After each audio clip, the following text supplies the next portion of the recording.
Welcome to the AOT Pod, an all-new FRCS-themed podcast, tackling key themes, challenging topics, and insightful intellect within otolaryngology. Hosted by myself, Josh Michaels, together with my co-host, Georgie Wellstead, and with the support from the ENT UK Foundation and AOT. Your guide to passing the ENT FRCS starts here as we take you around the country, speaking to some of the best and brightest minds our specialty has to offer. And so without further ado, let's begin. Thank you, Josh and Georgie. My name is Ding Yang. I'm one of the registrars working in the northwest of England. And today's theme is rhinoplasty for the FRCS. And I'm pleased and privileged to be joined by Mr. Rajeev Advani, consultant rhinologist, facial plastics, and skull-based surgeon working at Lancashire Teaching Hospitals. Now, Mr. Advani was a previous president of the British Rhinological Society Juniors Committee and has completed his advanced rhinology fellowship at St George's Hospital in London prior to starting his consultant job at LTHTR, where he is now running a comprehensive rhinology service with Mr. John de Carpentier. So thanks for joining us, Mr. Advani. How are you doing today? Hello, Ding. Thank you so much for inviting me for this podcast. Thanks also to Josh and Georgie. I've listened to a couple episodes and it is fantastic. So thank you for having me.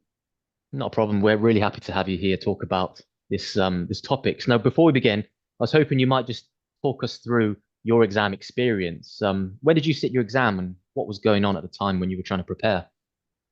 Well, you're going to make me sound a bit old now, but I did the exam about 5 years ago. Did part one in January 2020.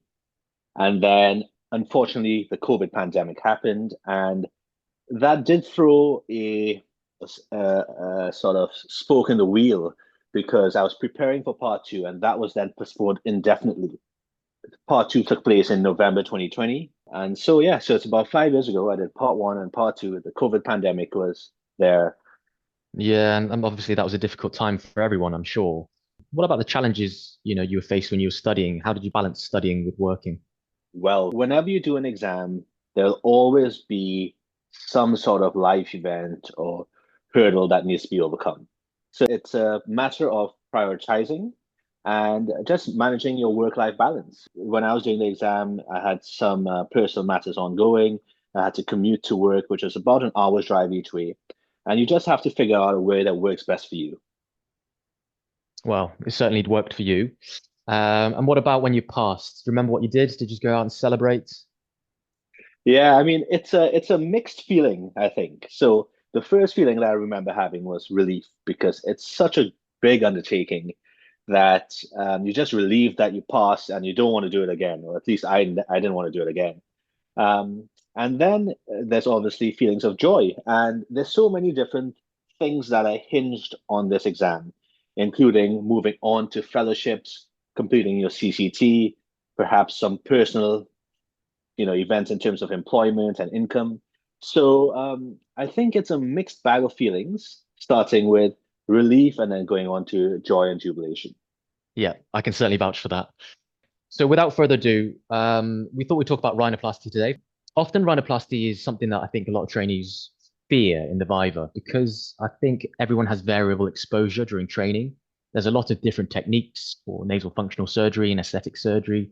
There's so many textbooks and resources, which sometimes can be overwhelming. So I was hoping that maybe today we could simplify that and talk about your approach to the rhinoplasty in the FRCS in a simple but effective way. Now, when I was prepping for the exam, I realized that the stations often started with images and often, obviously, we can't do that in the context of a podcast. But for the listeners, imagine a 30-year-old patient who's come with a history of nasal trauma. They've got significant nasal obstruction and nasal deformity. Say a patient like that comes to you in your clinic. How would you go about assessing them? Yeah, absolutely. So just to put things in a bit of context for the examination, in the FRCX examination, you will have an iPad and there will be pictures of this patient that you're assessing for rhinoplasty. You obviously cannot view all the pictures simultaneously, so you can flick through the pictures or the examiner will flick through the pictures for you. And so it's important that every view you see, you then comment on the salient facts or the salient points from that view. Having said that, I think it's very key to have a structural approach for each view where you can describe the key anatomical and aesthetic points. I would go on by assessing this patient from all the rhinoplasty views provided, in line with the British Association of Medical Photographers. And this involves views in the term of a frontal view, oblique views, lateral views are also known as profile views, a basal view, and a skyline view. Now, when I look at the frontal view, in all the views, when I look at it, I would divide the nose into the upper third, the middle third, and the lower third. So for the frontal view, for example, I would describe the nasal bones as being deviated to one side. So for example, hypothetically, in this picture that we're seeing, the nasal bones are deviated to the left, the middle third is also deviated to the left, and the tip is deviated to the right. There's a disruption in the brow tip aesthetic line. That is an example of how I would present the frontal view. The profile view or the side view is perhaps the most important view for examination purposes. And that's because there's a lot of aesthetic angles, lines, as well as deformities that can be described from that view. So starting from the top going down, the nasal frontal angle can be measured, and you should have an idea of what the nasal frontal angle should be, which is roughly 115 to 135 degrees. The nasal labial angle can be measured, and that varies for men and women. And in men, it's roughly between 90 to 100, and in women, it's roughly between 100 and 110 degrees. Of course, all of these angles and proportions change with ethnicity and race and sex. You should know what the Frankfurt plane is, because I remember in my exam, they did ask me what it was. You should know how to draw the goods ratio to measure projection and calculate the goods ratio. So those are key points. Now, when you're looking at the side view, once again, you describe the upper, middle, and lower third. You can describe if there's any dorsal hump or depression, such as a saddle nose deformity. You can comment on the rotation of the nasal tip, the projection of the nasal tip using goods ratio, and also columellar show. Columellar show is roughly 2 to 3 millimeters. When you look from the skyline view, you can also talk about the brow tip aesthetic lines, but you talk about how straight the nose is. Once again, the upper third, the middle third, and the lower third. And then finally, when you look from the basal view, the things you're looking for is symmetry of the nostrils. You're looking at the shape of the tip. Is it bulbous? Is it boxy? You're looking for any columellar or caudal septal displacement. And you're looking at the alar flare. So essentially, the nose should ideally be if you look in the context of the entire face, the nose should be ideally in the middle third of the face. So between the medial between the medial canthi of the eyes and in the middle third horizontal. So having said that, if I go back one step, I would say that I would examine the face in its entirety and the nose in context of the face, dividing the face into vertical fifths and horizontal thirds. Fantastic. I think that's a really good, overview of the anatomical assessment of a patient that comes with rhinoplasty. Now, what about some functional assessments? What sort of things would you do to look at nasal function? Yeah, so functional assessments are essential as part of the nasal assessment because this is in the context of a functional septal rhinoplasty. So I would perform an anterior rhinoscopy in order to see the nasal airway and see any deviation of the nasal septum. I'd also perform a modified Cottel's maneuver to see if there's any dynamic nasal valve collapse for the internal nasal valve. And finally, I'll do a 3-pass technique using either a flexible or a rigid endoscope. So you've said internal valve, so I'm going to have to ask you about internal valve. It's something that often comes up in the exam. Can you talk a bit more about what the internal valve is? Yeah, absolutely. So you're very right. So that's a hot topic for examiners. What is the internal nasal valve? What's the external nasal valve? So the internal nasal valve is defined as the area between the upper lateral cartilage, the head of the inferior turbinate, and the corresponding part of the nasal septum.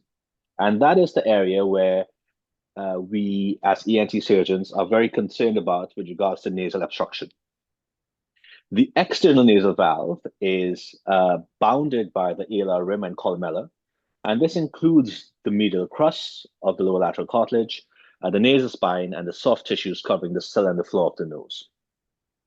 Fantastic. Right. Well, I think that's a good overview on sort of anatomical assessment. What sort of things would you be asking about in the history of a patient that comes to you for rhinoplasty? So in the history, the first thing is nasal obstruction. Is it unilateral? Is it bilateral? And what is it caused by? Was the patient born with nasal obstruction, or perhaps there was a history of trauma or previous nasal surgery? I always ask about intranasal drug use, specifically cocaine use. I always ask about symptoms that could suggest a different etiology of their symptoms, such as allergic type symptoms of allergic rhinitis and any inflammatory sinus disease symptoms as per the EPAWS guidelines. I'll then go on to complete the history, asking about the past medical history, drug history, allergies, smoking, and drinking. One of the essential parts of a rhinoplasty assessment and a history when you're assessing a patient for rhinoplasty is identifying patients with potential body dysmorphic disorder. That is definitely a hot topic. Yeah, I definitely think this is something that is a hot topic. So, what about yourself? What do you do to screen for patients with BDD? So this is a very controversial area, Ding, in both practice in the UK and globally. It's an area of discussion at many rhinoplasty meetings. I try to identify patients who have unrealistic expectations. And also, I try to identify patients who I think that their deformity gives them significant distress, more than what I would expect from a reasonable patient. And that is quite difficult to do. You do need experience to be able to identify these patients. Now, there are questionnaires such as the BDDQ-7 that are validated and used to identify patients with potential body dysmorphic disorder. In my practice, I don't use that routinely because I think to myself, if that score is high, do I then say, okay, you can't have surgery because the score is high, or what's my next step? On the other side, if the score is low, but I have a high suspicion for BDD, then what do I do then? So for me, it's not a screening questionnaire, but it's a questionnaire I use in conjunction sometimes with my clinical acumen, essentially. That's a very, very interesting point. I guess a controversial question would be, if a patient has significant nasal deformity, but you're worried about body dysmorphia, would you offer them surgery? That is a very interesting question. And once again, it's a question that is in many rhinology MDTs and meetings, such as the interface meeting that I attend regularly in Liverpool. The question, the sort of answer to that is, once you can communicate with the patient well, and you clearly document the expectations, you clearly document what you can provide, and this is for functional reason, and you have assistance of some sort of counseling service.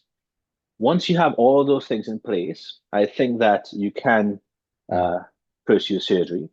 But it's really important that the expectations and the potential outcome is communicated very, very clearly with the patient. They understand that, and you have some sort of psychological counseling in place both before and after surgery.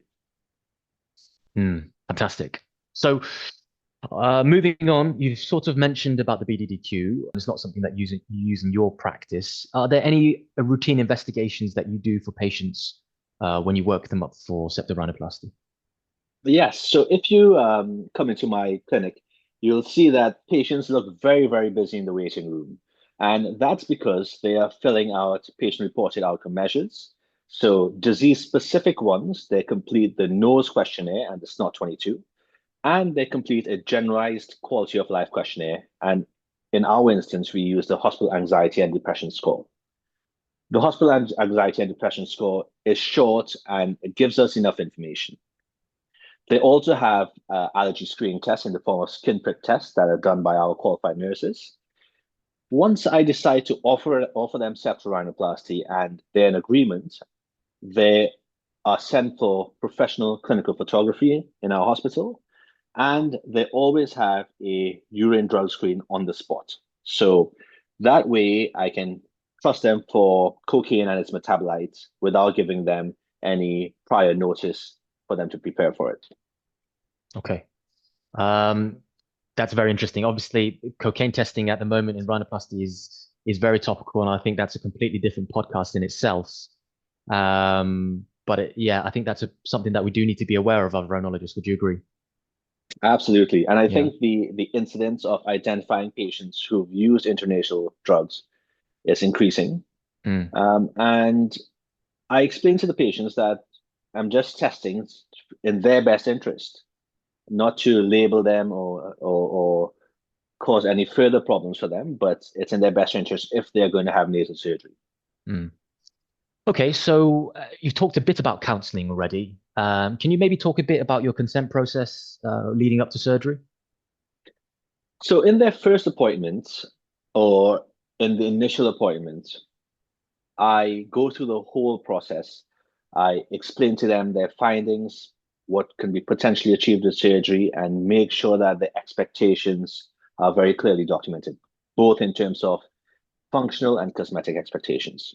I explain to them what to anticipate post surgery. So I tell them very clearly that your face is going to be swollen, you're going to have black eyes, you're not going to be able to work for at least 2 weeks. You're going to have a splint inside your nose where there's a stitch, and the stitch is going to have to come out in a week. You're going to have steri strips on your nose. You're going to have a thermoplastic splint on your nose that will also be removed in a week. And you're going to have some stitches under your nose where the transcolumella incision is, which is dissolvable. So I do that so that they know what to expect. And if you look at people who've had rhinoplasty online, you'll see that a lot of them have like these daily pictures of how they look like. And you don't want them to be surprised. Secondly, I go through all the risks of the procedure. So I talk about pain, infection, bleeding, a scar in the transcolumella scar. I also tell them if I'm going to do external osteotomies that there may be scars on the outside of your nose. I talk about prolonged swelling, change in sense of smell, skin changes such as telangiectasia, redness, bruising of the skin, numbness, of the potential of a septal perforation, and the need for potential revision surgery. So I go through all of that. I give them an ENT UK leaflet, do the urine drug test, send them for clinical photography, and then I arrange a second review after they've had a cooling off period and a time to think. And what sort of things did you discuss at that second review?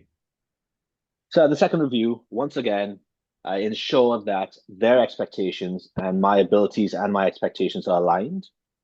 I then go through the formal consenting process where they sign the consent form, and we've pre-filled the consent form for them for all septal rhinoplasties, and then you can add on any specifics for that patient. Also, an important thing that I do discuss in the follow-up appointment or the second appointment is if I'm going to use or intending on using any grafts, such as graft from the ear, tutoplast, fascia lata, cadaveric rib, permacol, anything like that, I discuss that with them very clearly, and I write that on the consent form. Fantastic. Well, I think that was a very nice summary of your workup and approach, and hopefully that gives our listeners some overview of the assessment for rhinoplasty. So maybe I was thinking in the closing minutes of this podcast, we could talk about some specific intraoperative management pointers for the trainees. So going back to the patient that's come to our clinic, how would you treat a patient with a severely deviated nose with nasal obstruction? You're happy that they have been adequately assessed and counseled. How would you describe how you might approach that intraoperatively? So I think you have to have an answer of why or how you would approach a nose, either open or closed. And whatever your practice is, just be able to justify that. In my practice, I tend to do more open approach rhinoplasty. So what I would say is that I would, in an appropriately consented and anesthetized patient, I would perform a transcolumella incision and bilateral marginal incisions, perform skin and soft tissue elevation in a subpericondylar plane and extend that to the nasal dorsum in a subperiosteal plane, as well as over the nasal bones. Then I would divide the ligaments between the medial crura of the lower lateral cartilages to approach the caudal septum and the anterior nasal spine. I'll elevate bilateral mucopericondyal and mucoperiosteal flaps as though I'm performing a septoplasty, and I'll perform an appropriate septoplasty. After this, it depends on the specific anatomical issues of the patient, and this may include a dorsal hump reduction, grafts of various types, osteotomies, before meticulous closure. Great. So there's loads of pointers that we can talk about there. I think one thing that you touched upon is septoplasty. Can you just highlight what are the key points of septoplasty in the context of septorhinoplasty? So in the context of septorhinoplasty, the key point I would say is firstly, with regards to cartilage resection.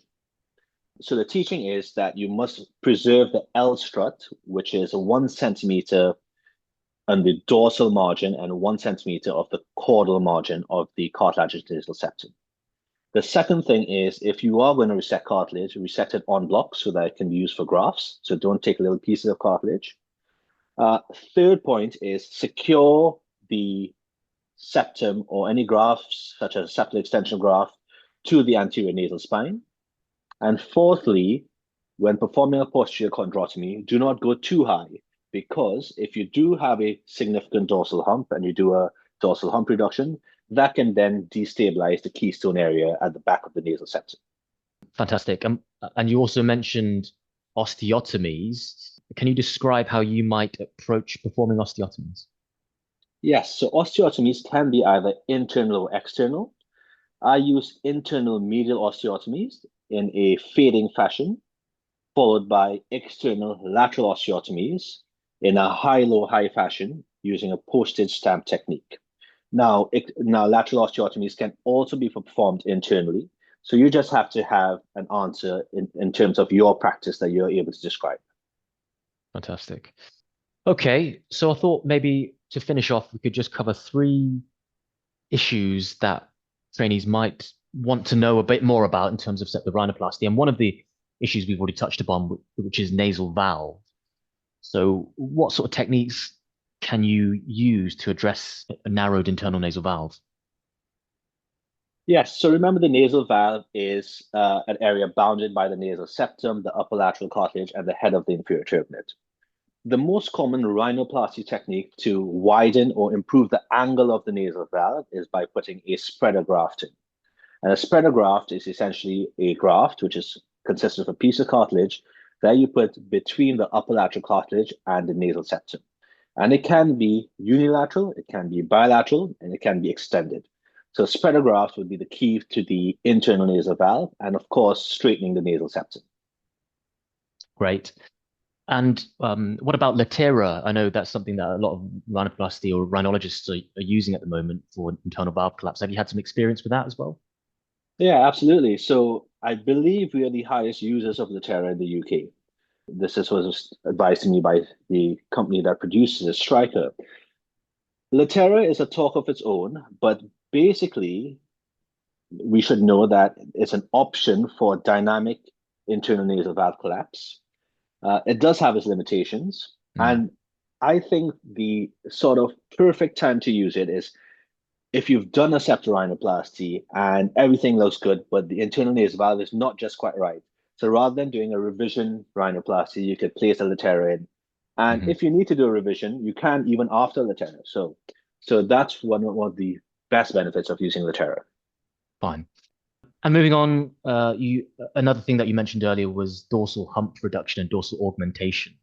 Can you give us some key pointers with regards to how to approach dorsal work? Absolutely. So inevitably, if you have a patient in the FRCS exam and pictures, you're going to have some sort of dorsal deformity. And if there's the dorsal hump, you should say that it can be bony, cartilaginous, or mixed. And there's 2 types of dorsal hump reduction.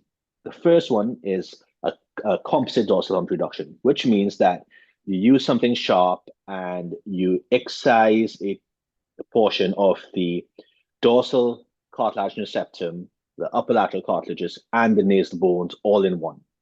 So you come out with this chunk that has various different structures in it. Nowadays, most people do component dorsal hump reduction, which means that you divide each component, which is the the dorsum of the septal cartilage, the upper lateral cartilages, and the nasal bones, and you reduce each of them appropriately.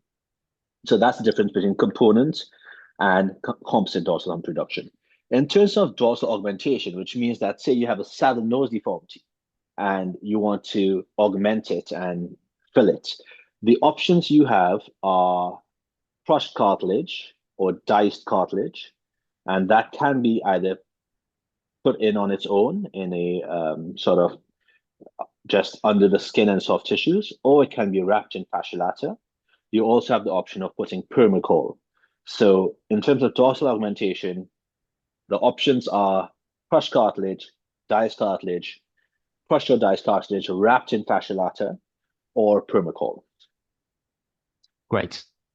And finally, tip work. Now, tip work, obviously, again, there's lots we can talk about here, but maybe you can just give us some of your opinions about the best way to sort of manage the tip, manage projection and rotation. Yeah, so tip work is obviously very complicated and it's sort of five on its own.